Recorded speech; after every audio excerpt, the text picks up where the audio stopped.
you to a younger version of yours truly. Yes.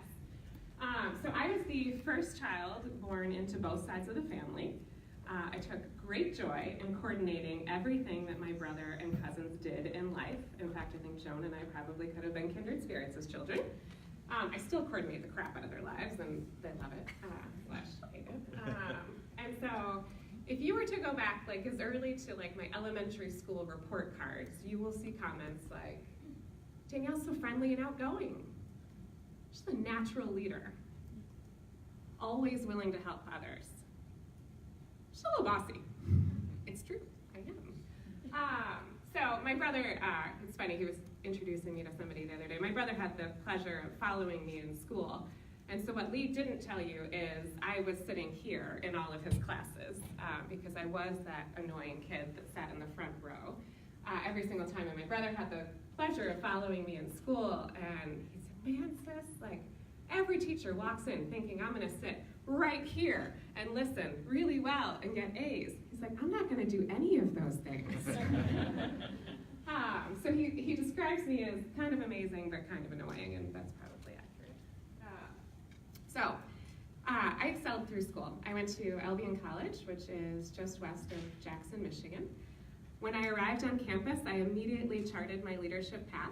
I became an RA. I was student editor of the yearbook.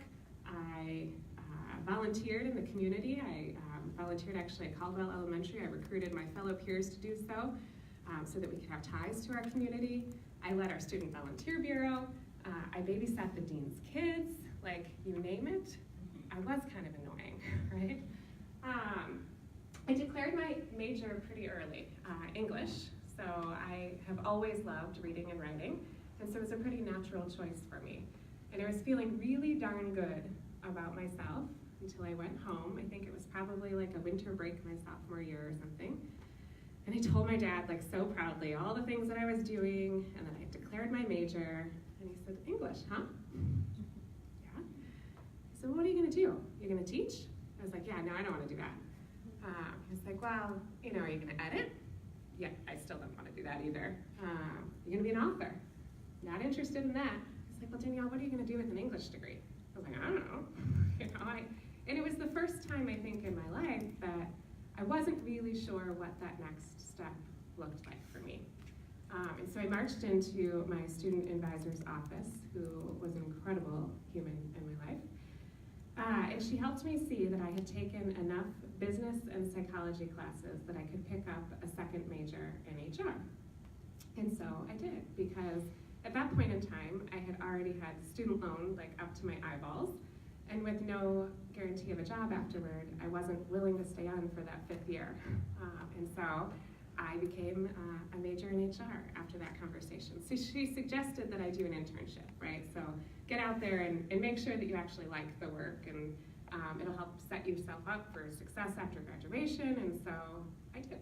There's somebody, you can tell them, you can come in. All right, so first internship, as you might imagine, I'd wake up that morning like bound and determined to be the best darn intern that this company has ever had. I walk in, it was a hospital system. I smiled for my ID badge photo, and then I followed my greeter, who took me into the concrete basement where HR was located.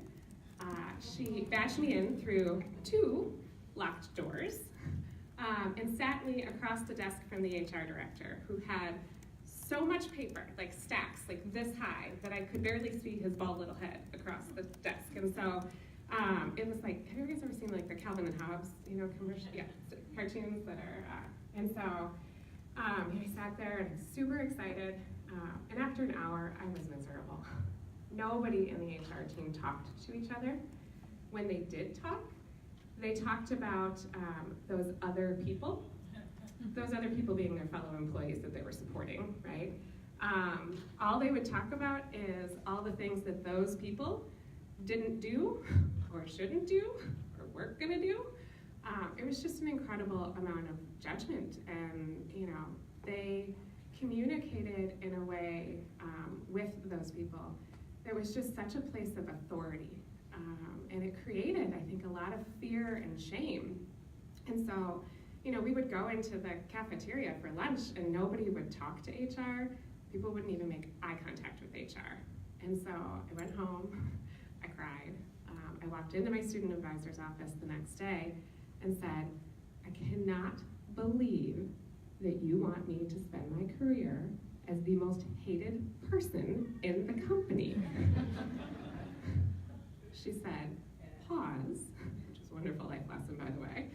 And she said, I want you to do another internship. Finish this one out, right? You committed to something, finish it through, you'll learn something, but I think you should consider doing another internship. And so I did. I entered my second career of HR the following semester. My second internship was with a large rehab center in Albion, Michigan. I woke up with the same excitement, right? Bound and determined to be the best darn HR intern that they had ever seen. I smiled for my ID badge photo, and then I followed my greeter into a very large building filled with offices and cubes, and she led me to the HR manager, who sat in the middle of all of the people that she served.